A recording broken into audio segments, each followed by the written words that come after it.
The year is 1931, and Leon Trotsky sits in his villa in Turkey, cast out from Russia, never to return.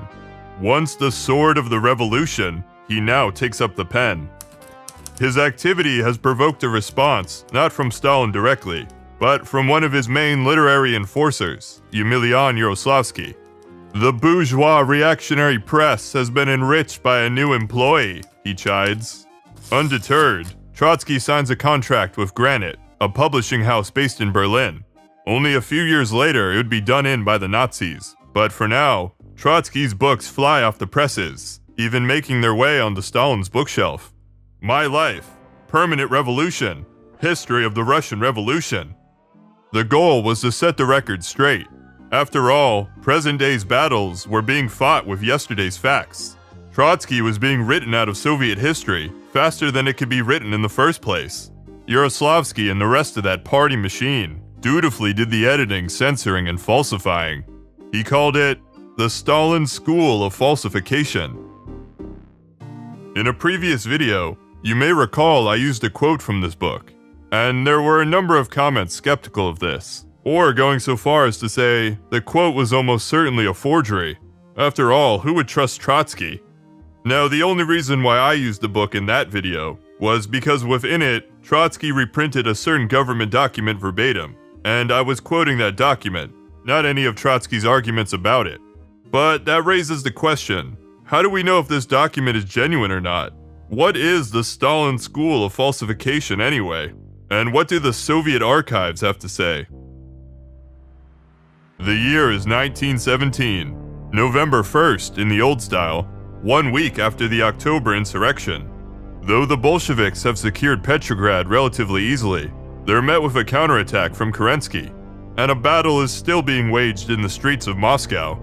Meanwhile, one of Russia's largest unions, Vrag, threatens strikes to force the Bolsheviks to work with the other socialist parties. And a number of party members, the Bolshevik moderates, argue the party should, hammering out a rough agreement with Vrag in the early morning hours. Later that day, Pravda runs an alert on its front page. An emergency meeting will convene at 7 p.m., room 19 at the Smolny Institute. Members of the Petrograd Party Committee shuffle into the room for 7 o'clock. Actually, closer to 8. According to the registration sheet, at least a dozen of them are present, plus other top Bolshevik leaders, a dozen members of the Central Committee. A brief report is read out on the Vrag situation. Then Lenin takes the floor, speaking sharply against compromise, against Kamenev's and Zinoviev's opposition, against the negotiations with Vrag. I'm not in a position to listen to this calmly. I consider it treason, he says. What do you want? A stabbing to begin? Only the proletariat can lead the country. And the agreement. He then turns to Trotsky and says something monumental. 1927. 10 years have passed. Lenin is gone, and the conflict with Vrag is but a distant memory.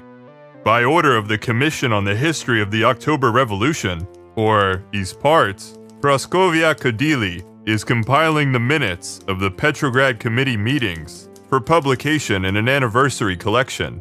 She gets to the minutes for the November 1st meeting, but there's a problem. Meanwhile, the press has been running articles non-stop about Trotsky, Kamenev, and Zinoviev, all enemies of Stalin at this point.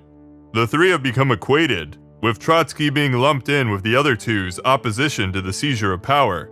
In fact, it's now labeled characteristically Trotskyist, as Sergei Eisenstein's October would soon immortalize. When the decisive hour was upon them, Trotsky demanded to wait. It was Trotsky that was the ne'er-do-well. Thus, when Ispart sent out a questionnaire to the participants of the October Revolution to collect their testimony, Trotsky replied cynically, "What is the point of asking me about my participation in the October Revolution when the entire official apparatus, including yours, is working to conceal, destroy, or at least distort any traces of my participation?" Nonetheless, he would pen an extensive letter pointing out all the minute ways in which his involvement was being erased. And he also pointed out the contradictory about-face of his comrades.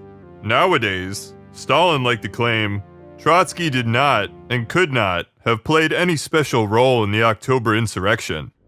Yet Trotsky reminded them how in 1918, Stalin wrote in Pravda, all the work of practical organization of the insurrection was conducted under the direct leadership of the chairman of the Petrograd Soviet, Trotsky.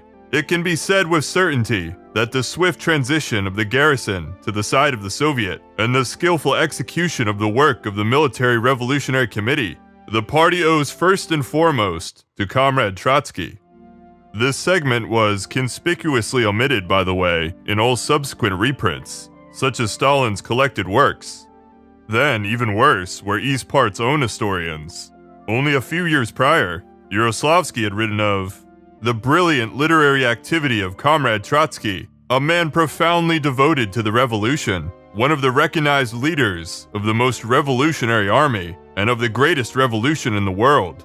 His exaggerated praise now turned to exaggerated denouncement.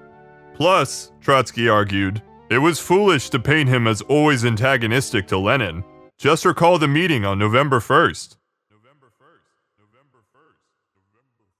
Back at East Part, Kudili is chewing over the November 1st minutes, unsure what to do with them. Or at least this is how Trotsky would imagine it played out. Get East Part Central on the phone.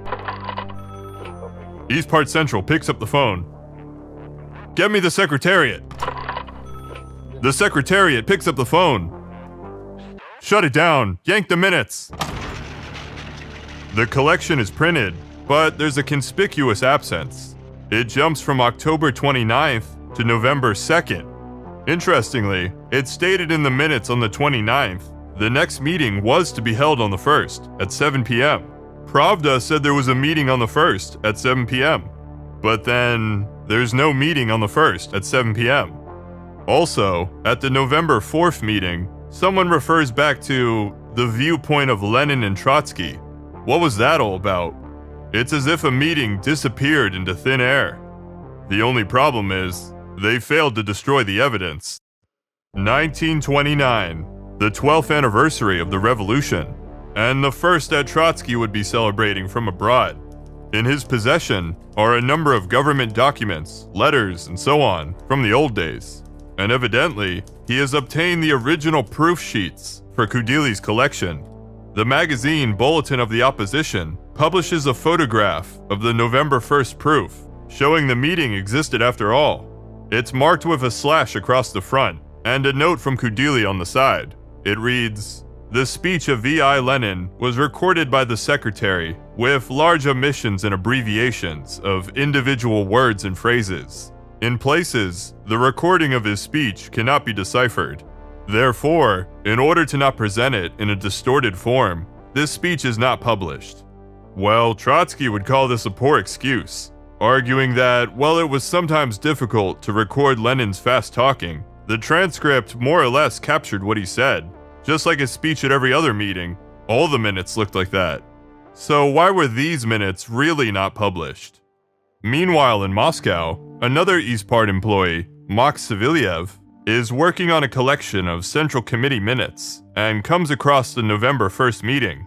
He notes that in addition to the minutes taken by Secretary Yelena Stasova, there is actually another, longer document in the party archives, 5 pages front and back. Based on this, he roughly describes the speeches given, but doesn't transcribe them all verbatim. He also acknowledges that a resolution of Trotsky's was voted on and passed, but writes, the text of Trotsky's resolution has not survived. 1931. Trotsky is writing The Stalin School of Falsification. It will again contain a reprint of the November 1st minutes, but in the Soviet Union, it falls on deaf ears. Meanwhile, in Leningrad, someone named Vitaly Startsev is born. One day, he will enroll at the Leningrad Institute of History, training under S.N. Volk, later being regarded as one of the most important, authoritative, and influential researchers of the history of our country. 1989. Trotsky and Stalin are both long dead. As part of the reforms of perestroika, past moments are being written about in a new light. Documents from the archives are being published. A more comprehensive image of the revolution emerges. Many formerly condemned comrades are rehabilitated. although Trotsky himself never is. Nonetheless, there's a mini renaissance of rediscovering his work. In the Soviet academic journal, Questions of History, a monumental new article appears. It's that Leningrad historian Vitaly Startsev, and he's quoting and analyzing the school of falsification.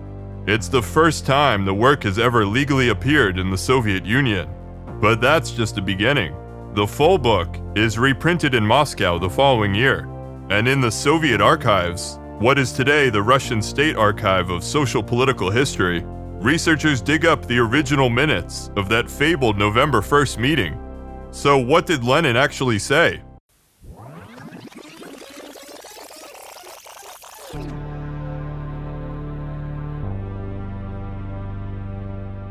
I'm not in a position to listen to this calmly. I consider it treason. What do you want? A stabbing to begin? Only the proletariat can lead the country. And the agreement. Agreement. I can't even speak about that seriously. Trotsky long ago said that unification is impossible. Trotsky understood this, and from that time on, there has been no better Bolshevik. As for the so-called viewpoint of Lenin and Trotsky, they were in agreement about not compromising with Vikshel. Trotsky was in opposition to the Bolshevik moderates, not a member of them, and thus the pieces start to fall into place. His part hid the minutes because they would have proven false the narrative that Trotsky was the arch-oppositionist to Lenin here. And on the contrary, the meeting actually had an embarrassingly explicit example of Lenin praising Trotsky. Also, for those curious, if Stalin was at the meeting, he evidently didn't say anything. And the following day, he signed his name in agreement with Trotsky and Lenin. Trotsky would later describe this as Stalin essentially being a centrist. They were actually on the same side here. It's just that in Trotsky's eyes, Stalin was a less consequential party, hence the folly of Stalin later trying to erase Trotsky while elevating his own involvement. The meeting was a prime example of Trotsky being a leading voice, while Stalin was literally silent. Yet another reason to sweep it under the rug. Now, when we compare Trotsky's documents to the official minutes in the archives, they're the same, pretty much word for word identical. Trotsky did state he deleted a few half-formed or incomprehensible phrases for the reprint, and sure enough, there's a couple mumblings here removed, a line which Abrasimova et al. Describe as indecipherable as well. But then when we compare the actual speech, they're identical. There has been no better Bolshevik. There has been no better Bolshevik. If you still don't believe me, let's take a look at the actual record from the Soviet archives. So here we have the minutes of the Petrograd Committee on November 1st. And if we go to this page here, the handwriting's a bit hard to read, but here we see what do they want? For a knife fight to break out? Only the proletariat can lead the country. And here's where it starts to trail off for a little bit, but something like, what about the agreement? The SRs sympathize with us if ... crossed out lines, a fairy tale. Grandpa for the turnip, etc., which is a reference to a Russian fairy tale. And then if we come down to here, we see I can't even talk about this seriously. Trotsky long ago said that unification was impossible. Trotsky understood this. And from then on, there was no better Bolshevik. When School of Falsification was reintroduced in the Soviet Union, scholars noted Trotsky's faithful reprinting of documents, as well as his quoting of works of Lenin previously unknown to the public, making the book a valuable source of documentary materials. As the Soviet historians Vilkova and Nina Rokov wrote, the materials and documents reproduced in the book have been carefully verified with the originals stored in the Central Party archives. It's necessary to note the very scrupulous attitude of Trotsky to all documentary materials, and above all, Lenin's, which he uses without any exaggerations. A comparison of the Lenin documents published by Trotsky with the originals in the central archives, confirm their authenticity. Moreover, the book was an incredibly valuable source for understanding the experiences, perspective, opinions, and even flaws of Trotsky as a person, aiding in a more nuanced understanding of early Soviet leadership. Now, am I trying to argue that Trotsky was right about everything after all, and is completely politically vindicated? No, not at all. Rather, this is just an illustrative example of how in the 1920s, Soviet history itself was one of the key weapons wielded in the battle for political and ideological orthodoxy. As the ongoing historiography series will illustrate, Stalin cultivated a certain historical narrative that was favorable to himself and his goals, while Trotsky did the same. In the former's case, a considerable industry emerged of party committees, government departments, press outlets, even entertainment, the school of falsification, if you will, which wrote and rewrote the history of the revolution. This school censored or suppressed certain pieces of evidence, canonizing one interpretation to the detriment of others, and in the process, worked to cement Stalin's position as the school's leading professor.